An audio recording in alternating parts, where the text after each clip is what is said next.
এই দেশের মানুষের মুখের ভাষা বাংলাকে কেড়ে নিয়ে যখন উর্দুকে রাষ্ট্রভাষা হিসাবে চাপিয়ে দেওয়ার পায়তারা শুরু হলো, তখন কিছু তরুণ যুবক নওজোয়ান তারা বাংলা ভাষাকে আঁকড়ে ধরে 144 দ্বারা ভঙ্গ করে রাস্তায় নেমে জীবন দিল।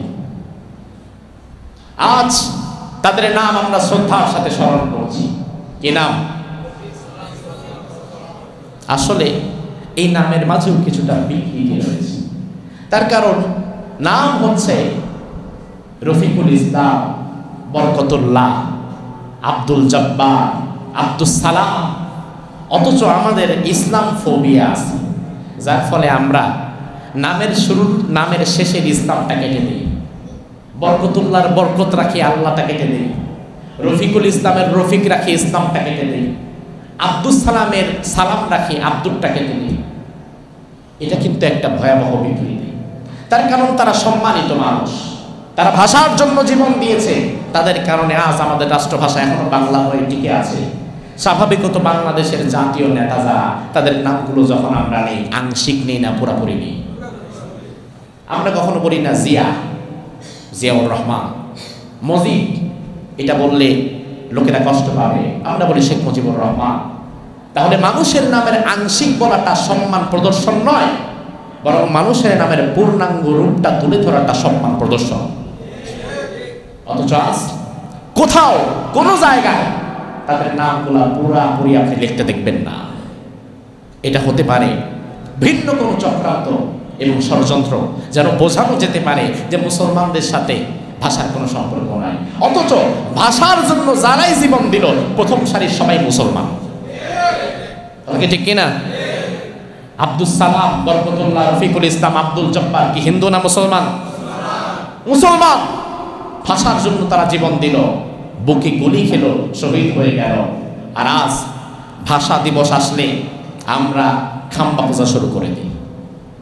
ভাষা দিবস আসলে শহীদ মিনারে গিয়ে আমরা নিরাপত্তা পালন করি, গান গাই, ফুল দেই।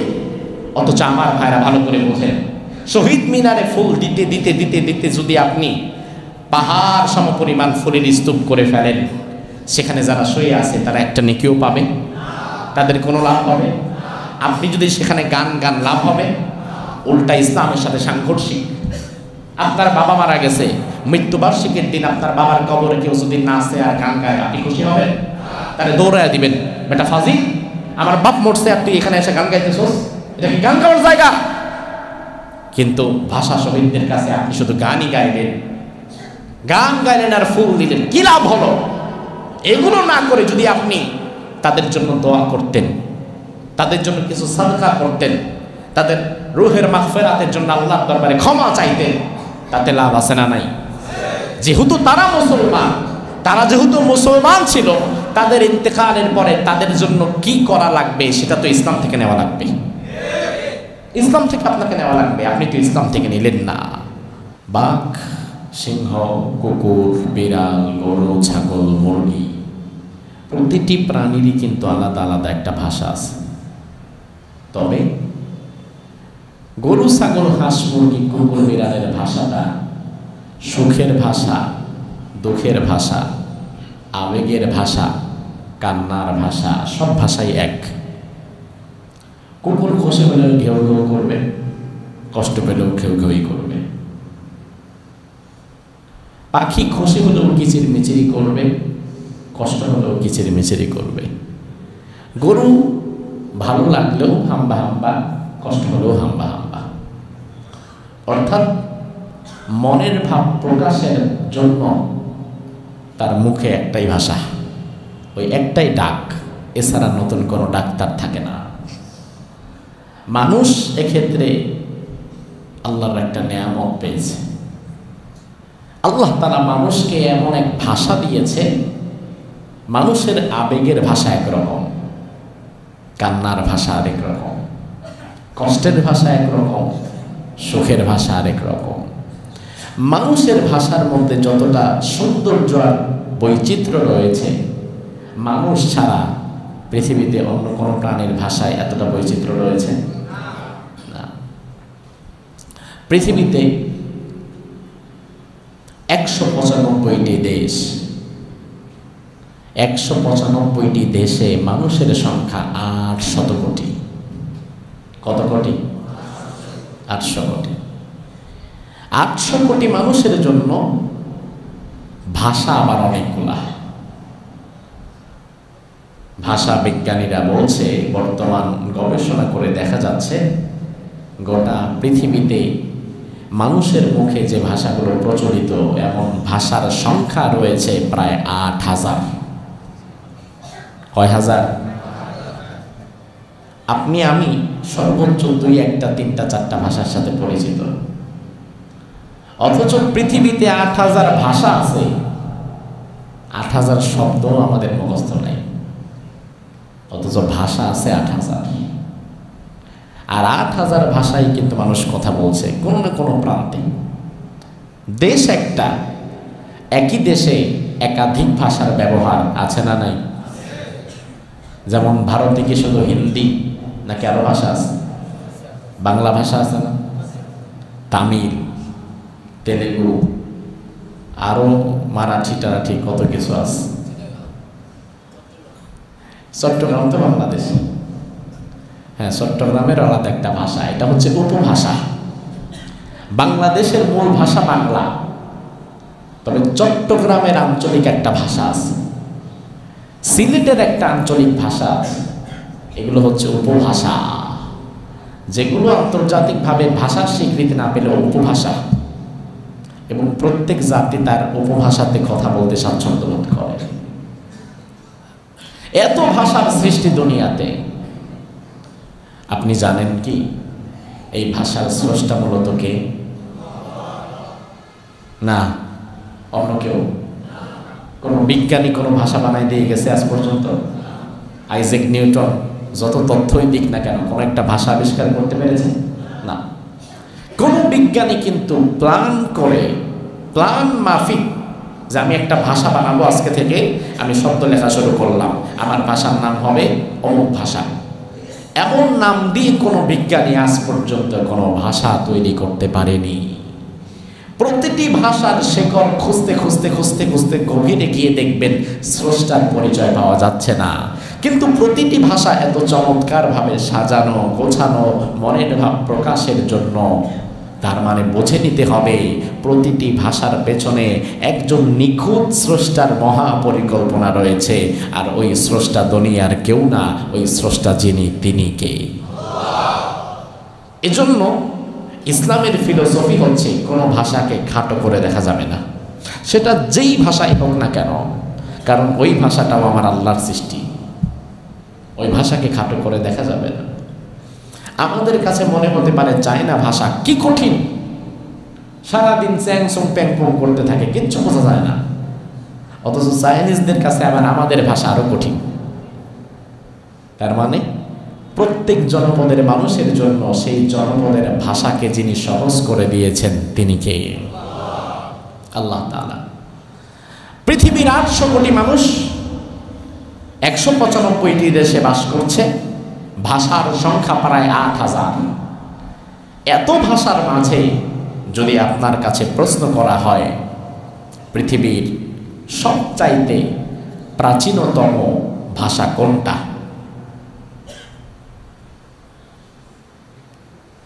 কি জবাব দিবেন? হিব্রু, সুরিয়ানি, ফার্সি, আরবি, উর্দু, বাংলা, ইংরেজি, তামিল, মারাঠি, কোনটা? হ্যাঁ, আরবি। আচ্ছা, একটু বিপদে ফেলে দিলাম, দুঃখিত। এমন বিপদে আর ফেলবো না। আপনারা দেখি মহা চিন্তায় পড়ে গেছে, এক একজন কপাল চুলকানো শুরু করছে, সর্বনাশ করছে। পৃথিবীর 8000 ভাষা, ভবিষ্যতে আরো ভাষার আবিষ্কার হতেও পারে, কারণ ভাষার আবিষ্কার কিন্তু মন্দ না। যতদিন যাচ্ছে ভাষা কিন্তু নতুন নতুন আবিষ্কার হচ্ছে। তার কারণ কি জানেন? কারণ নতুন কোনো ভাষা আবিষ্কার হয় কিভাবে? 10, 15, 20টা ভাষা থেকে কিছু কিছু শব্দ নিয়ে নতুন আরেকটা ভাষা আবিষ্কার হয়। আরবি থেকে কিছু শব্দ, বাংলা থেকে, ইংরেজি থেকে, সুরিয়ানি থেকে, উর্দু থেকে, ফার্সি থেকে, তামিল থেকে, এভাবে কিছু শব্দ গোছাতে গোছাতে আরেকটা নতুন ভাষার সংস্কার হয়ে যায়। যেমন বাংলা ভাষায় যে আমরা কথা বলি, বাংলা ভাষা মূলত কি? বাংলা ভাষাও কিন্তু বেশ কিছু ভাষার, সংস্কৃত ভাষার কিছু সংস্করণ। বাংলা তো আলাদা কোনো ভাষা না, আমরা বেশ কিছু শব্দকে সংস্করণ করে একটা বাংলা ভাষা তৈরি হয়ে গেছে।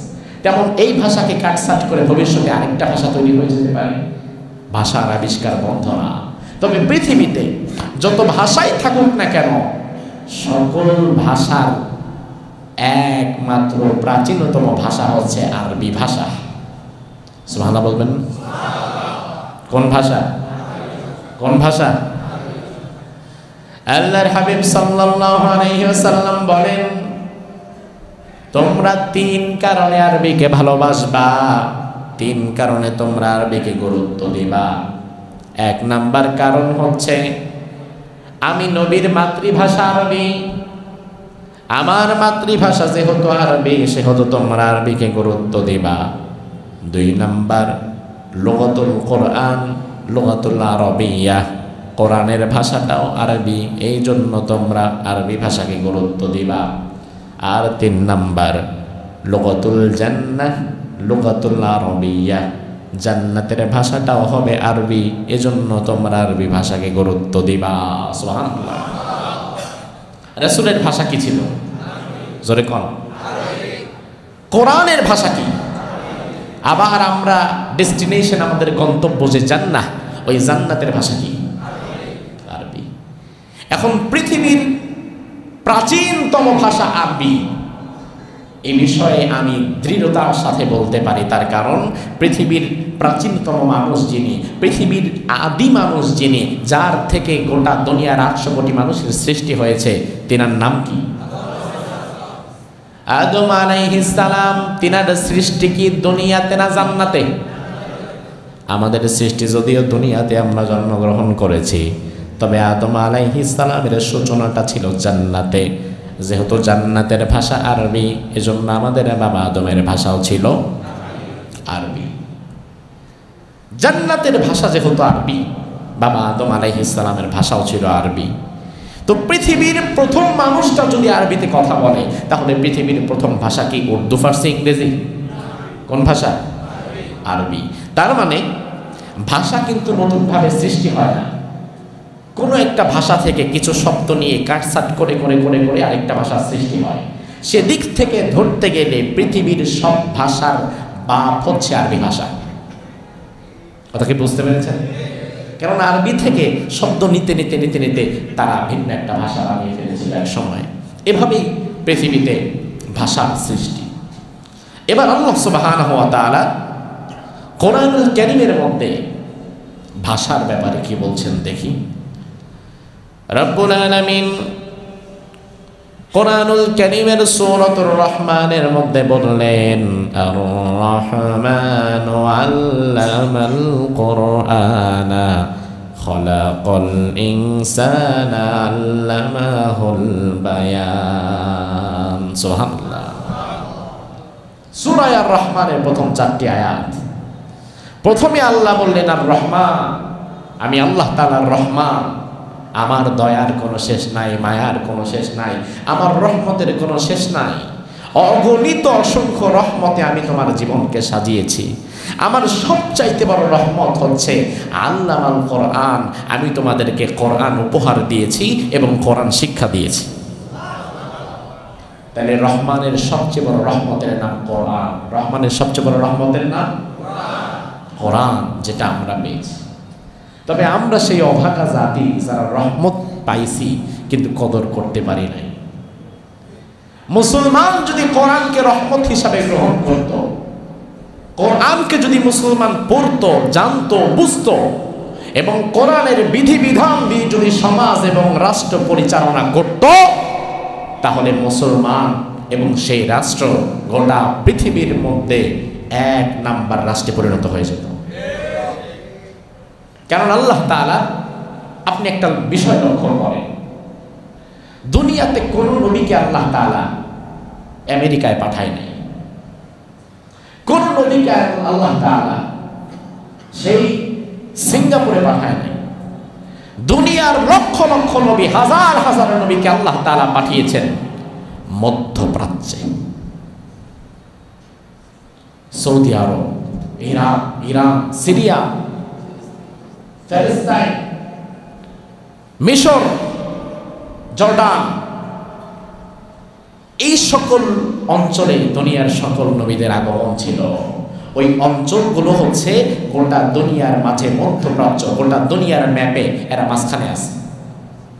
স্বাভাবিকত রাজধানী দেশের এক কিনারে পড়ে থাকে না, থাকে মাঝখানে। রাজধানী থেকে সবকিছুর পরিচালনা সুন্দরভাবে করা যায়। নবীদেরকে আল্লাহ তাআলা পৃথিবীর মাঝখানে দিয়েছেন, এজন্য নবুয়তের কাজগুলো সুন্দরভাবে গোটা পৃথিবীতে সয়লাভ হয়ে গেছে।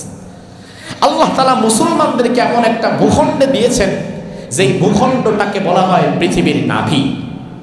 পৃথিবীর নাভি মধ্যপ্রাচ্যে আল্লাহ তাআলা মুসলমানদেরকে বসিয়েছেন। তাদেরকে চলাফেরার জন্য তেল দিয়েছেন, গ্যাস দিয়েছেন, স্বর্ণ দিয়েছেন, গয়না দিয়েছেন, হীরা মণি মুক্তা যা লাগবে সব মাটির নিচে ঢুকিয়ে দিয়েছেন। তার কারণ তুমি কোরআন দিয়ে তোমার সমাজ সংস্কার করো, কোরআন দিয়ে তোমার রাষ্ট্র পরিচালনা করো। সম্পদের দিকে তোমাকে তাকাতে হবে না, তুমি কোরআন নিয়ে রাষ্ট্র পরিচালনা করো। সম্পদ তো তোমার পায়ের নিচে, সম্পদ তো মাটির নিচে, তোমার পায়ের নিচে সম্পদ। তুমি শুধু আল্লাহর হুকুমগুলো জমিনে বিধিবিধানগুলো কায়েম করে দাও। মুসলমান রাষ্ট্রগুলো যদি এই সম্পদের সদ্ব্যবহার করত আর কোরআন দিয়ে সকল আইন ও কানুনগুলো সুন্দরভাবে পরিচালনা করত, তাহলে আজও পৃথিবীতে লিড করতে পারত মুসলমানেরা। পৃথিবীর পরাশক্তি কোনোদিন আটলান্টিকের ওই পারের কোনো দেশ হতো না।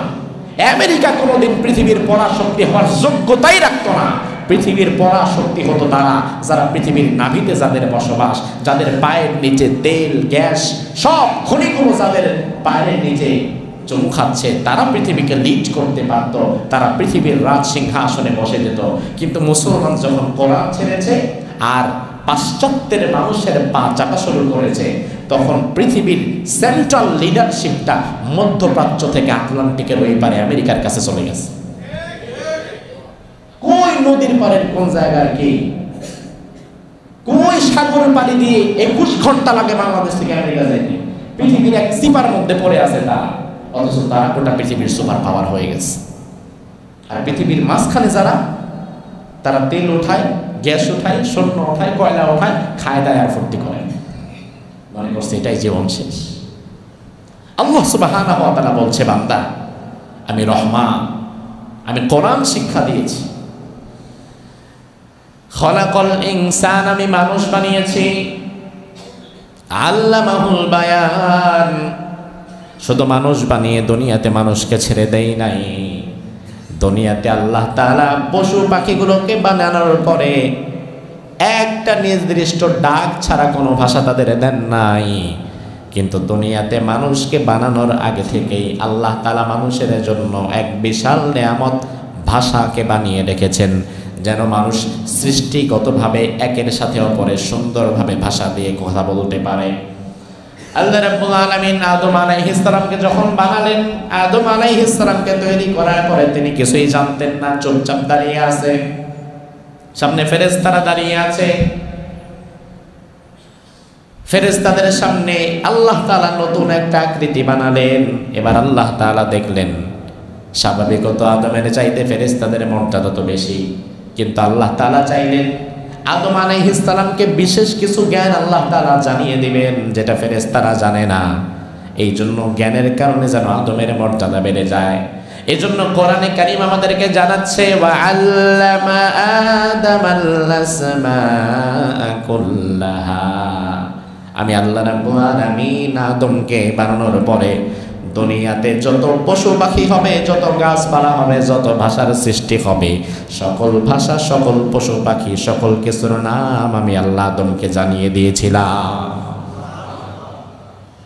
যখন দেখলো আদম আলাইহিস সালাম সব ভাষা পারদর্শী, সব কিছুর নাম বলতে পারে, সব কিছু জানে, জ্ঞানের প্রতি মানুষের মনের একটা ভালোবাসা তৈরি হয়ে যায়।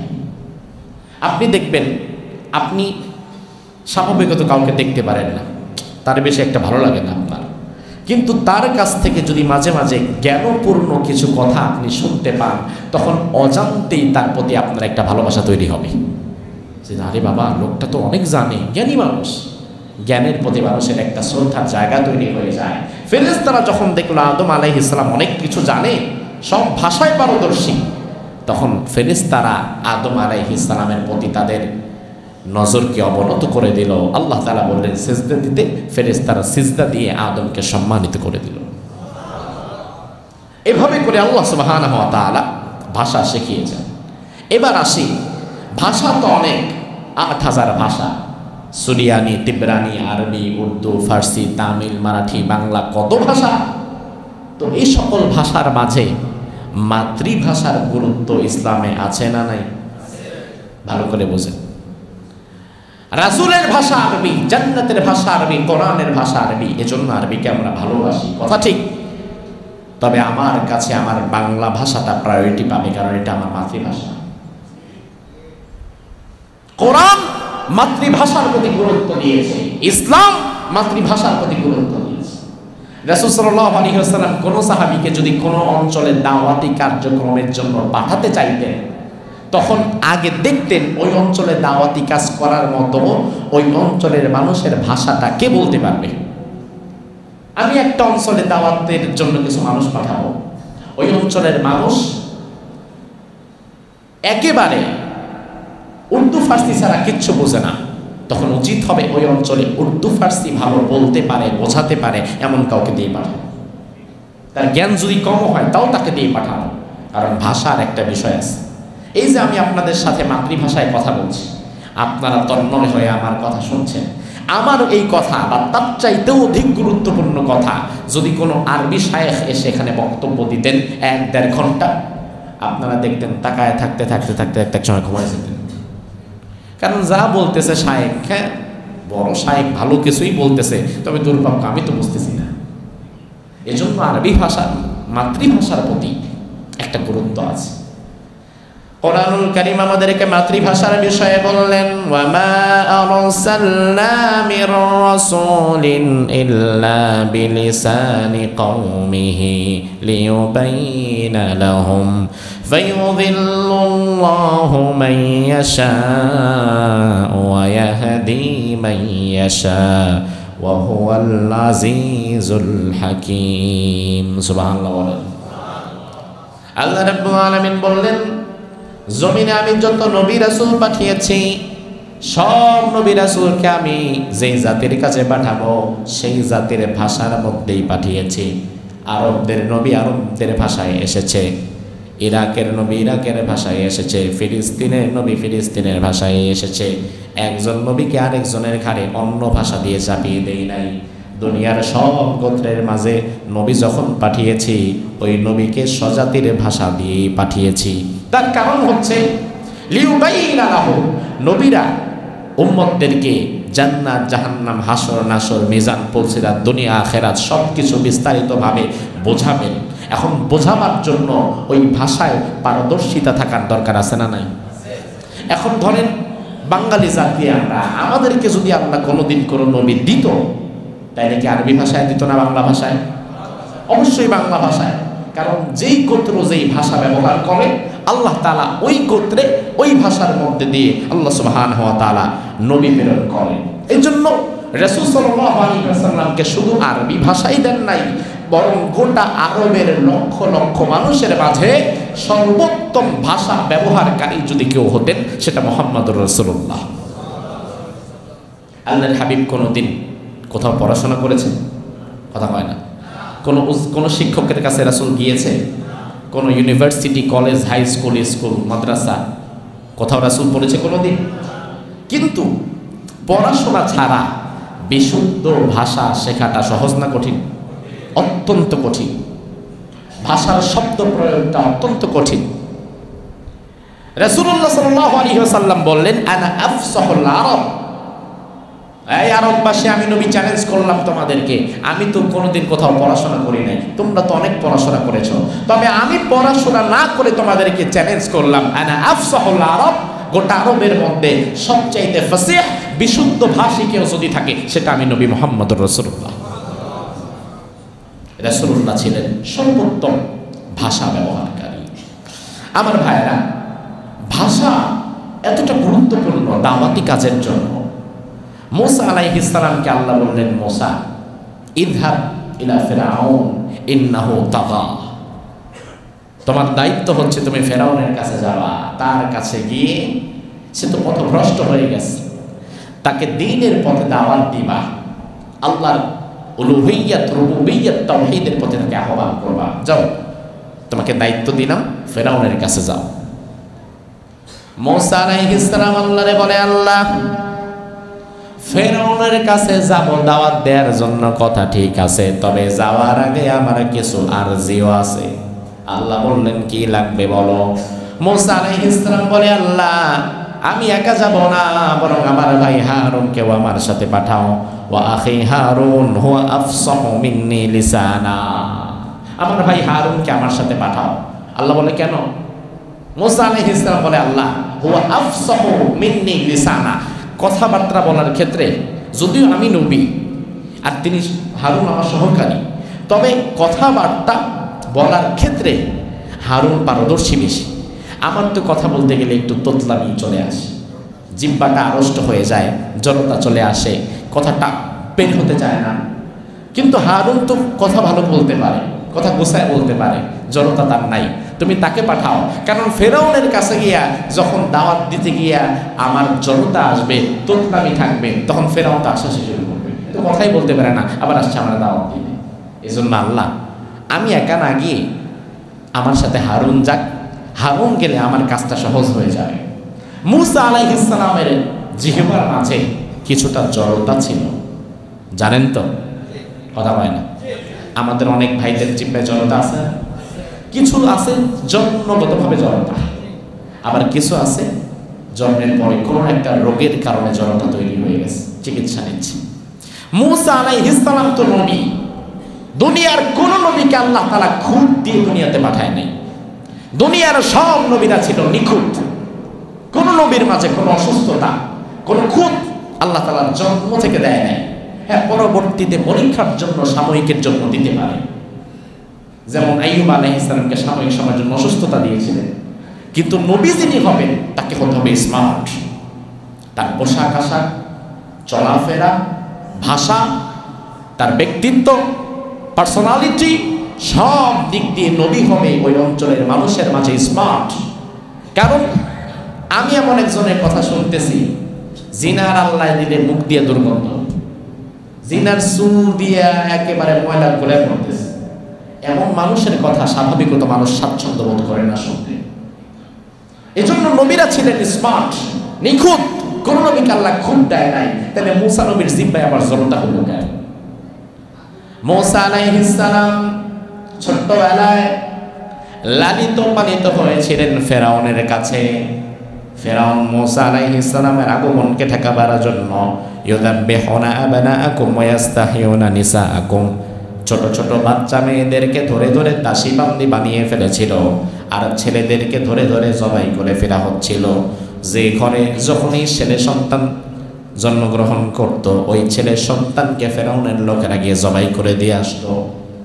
মূসা আলাইহিস সালাম জন্মগ্রহণ করার পরে আল্লাহ রাব্বুল আলামিন তার মায়ের মনে ইলহাম করে দিলেন, যাও মূসাকে সাগরে ভাসায় দাও। মূসা আলাইহিস সালামকে সাগরের মধ্যে ভাসিয়ে দেওয়া হলো।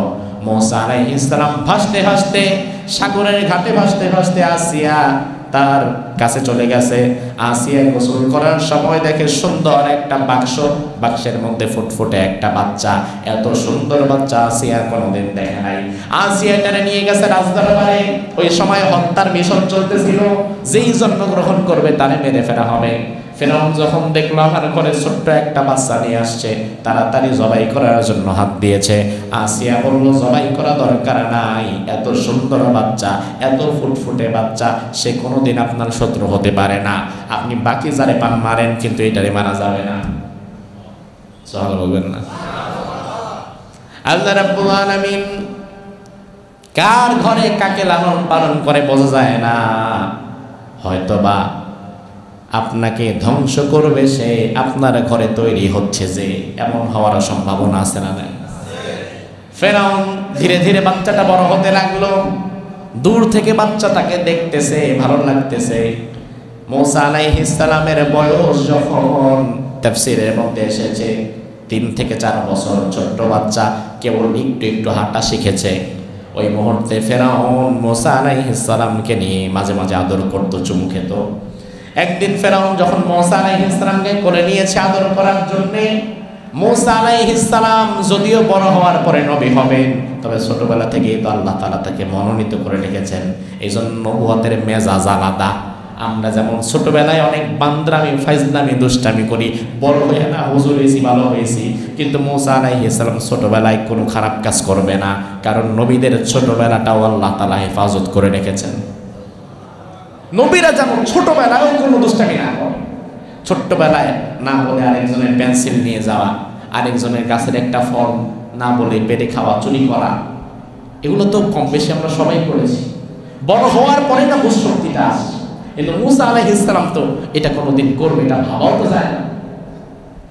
মুসা আলাইহিস সালামকে কোলের মধ্যে নিয়ে আদর করার জন্য মুসা আলাইহিস সালাম দুইটা বর্ণনা, একটা বর্ণনায় আসছে চুলের মুঠি ধরে এমন জোরে টান দিছে চুল ছিঁড়ে নিয়ে আসছে, আর আরেকটা বর্ণনা আসছে হাতের মধ্যে একটা পিতলের খেলনা ছিল, ওইটা দিয়ে একটা বাড়ি মারছে, কপাল ফাটায় ফেলছে।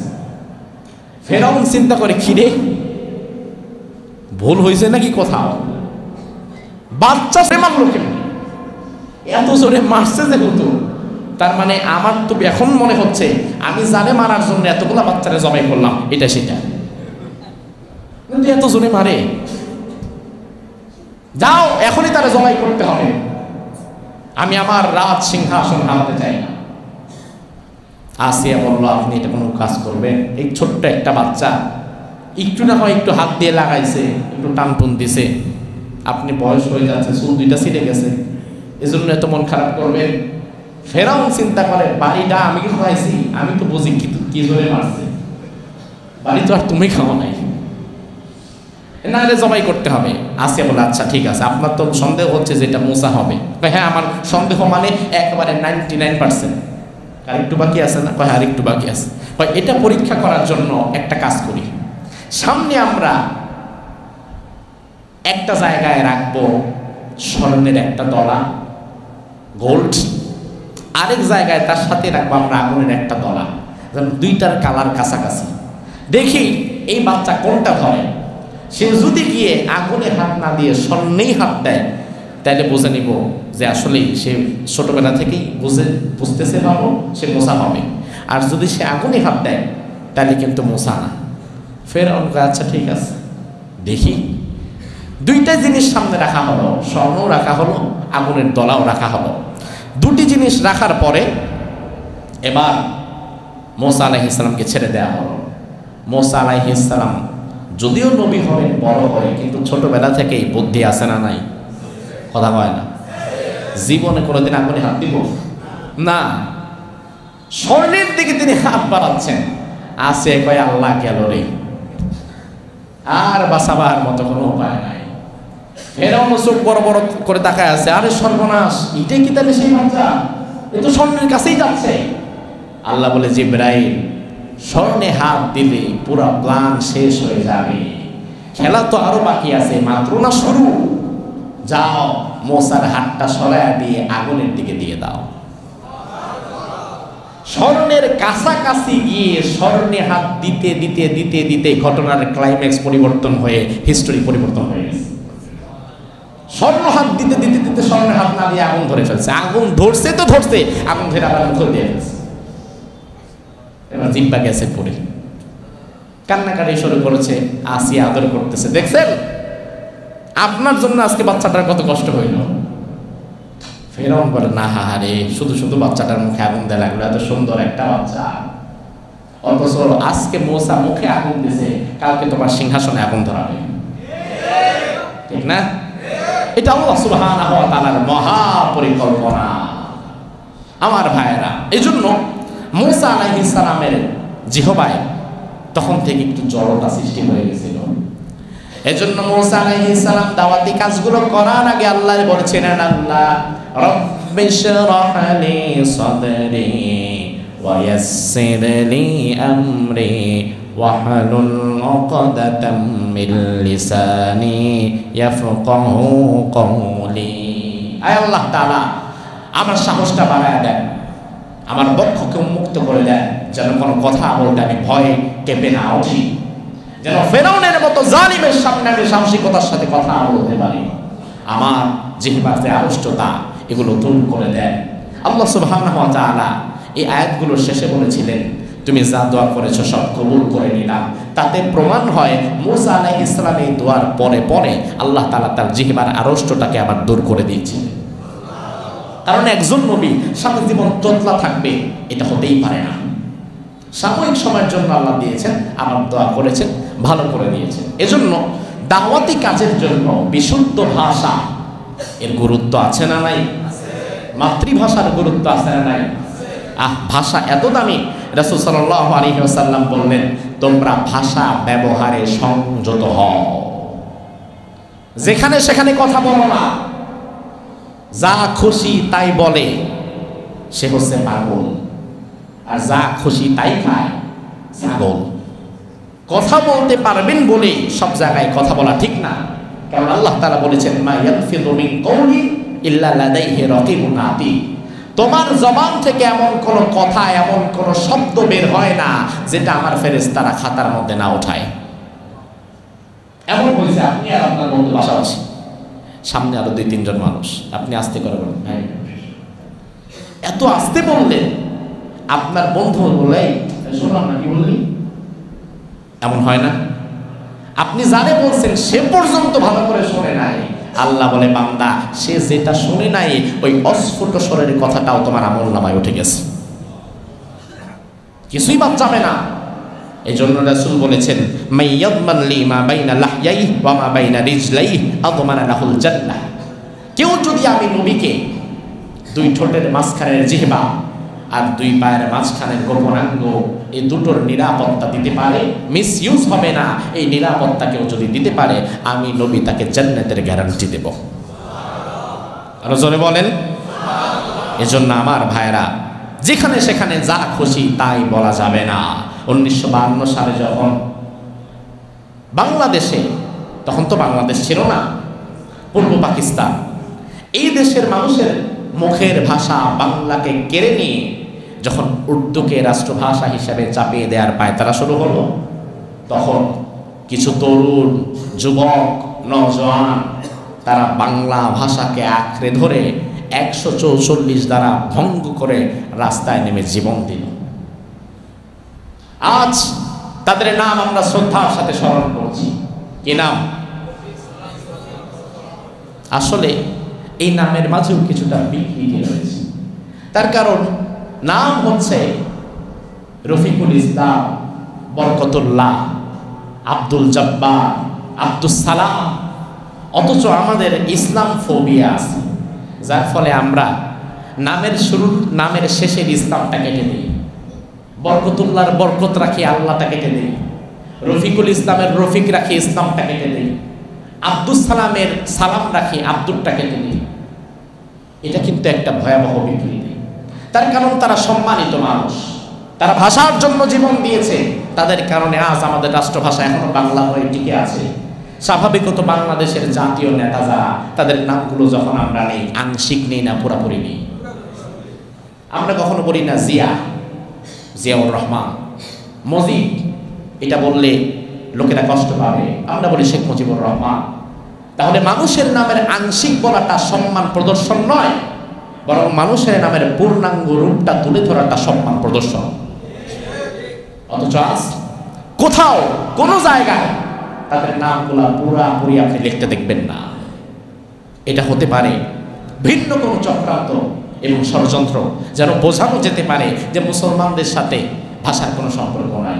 অথচ ভাষার জন্য যারাই জীবন দিল, প্রথম সারির সবাই মুসলমান। ঠিক কিনা? আব্দুস সালাম, বরকতুল্লাহ, রফিকুল ইসলাম, আব্দুল জব্বার কি হিন্দু না মুসলমান? মুসলমান। ভাষার জন্য তারা জীবন দিল, বুকে গুলি খেলো, শহীদ হয়ে গেল। আর আজ ভাষা দিবস আসলে আমরা খাম্বা পূজা শুরু করে দিই। ভাষা দিবস আসলে শহীদ মিনারে গিয়ে আমরা নিরাপত্তা পালন করি, গান গাই, ফুল দেই।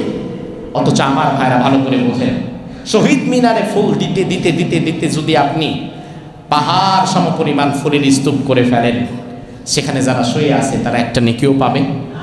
তাদের কোনো লাভ হবে? আপনি যদি সেখানে গান গান লাভ হবে? উল্টা ইসলামের সাথে সাংঘর্ষিক।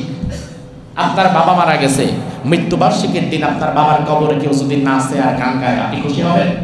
তাহলে দৌড়ায় দিবেন, বেটা ফাজি, আমার বাপ মরছে আর তুই এখানে এসে গান গাইতেছস, এটা কি গান গাওয়ার জায়গা? কিন্তু ভাষা শহীদদের কাছে আপনি শুধু গানই গাইলেন, গান গাইলেন আর ফুল দিলেন, কি লাভ হলো?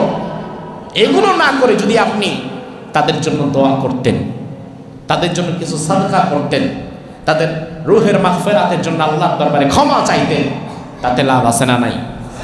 যেহেতু তারা মুসলমান, তারা যেহেতু মুসলমান ছিল, তাদের ইন্তেকালের পরে তাদের জন্য কি করা লাগবে সেটা তো ইসলাম থেকে নেওয়া লাগবে। ইসলাম থেকে আপনাকে নেওয়া লাগবে, আপনি তো ইসলাম থেকে নিলেন না। এজন্য এই বিষয়গুলো আমাদেরকে মাথায় রাখতে হবে। সাম্প্রতিক সময়ের আরেকটা বিষয়ে 2-1 মিনিটে কথা না বললেই নয়। জাতীয় শিক্ষাক্রম ও পাঠ্যপুস্তক বোর্ড এনসিটিভি পাঠ্য বই সংশোধন করার দায়িত্বে যারা আছে, তার মধ্যে একজন ব্যক্তির নাম হচ্ছে সাজ্জাদুর রহমান। 2018 সালে এই লোক নিয়োগ পেয়েছিল।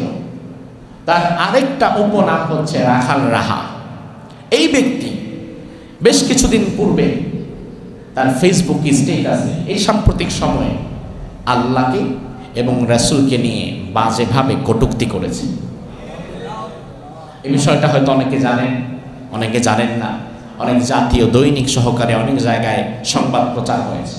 বাংলাদেশ থেকে যখন মুসলমানদের একটা অংশ প্রতিবাদ করল, তখন সাজ্জাদুর রহমান ওরফে রাখাল রাহা ফেসবুক থেকে আল্লাহ এবং রাসূলকে কটূক্তি করার যে পোস্ট, এটা মুছে ফেলল। পোস্ট আপনি ফেসবুক থেকে মুছলেন, অন্তর থেকে মুছলেন না।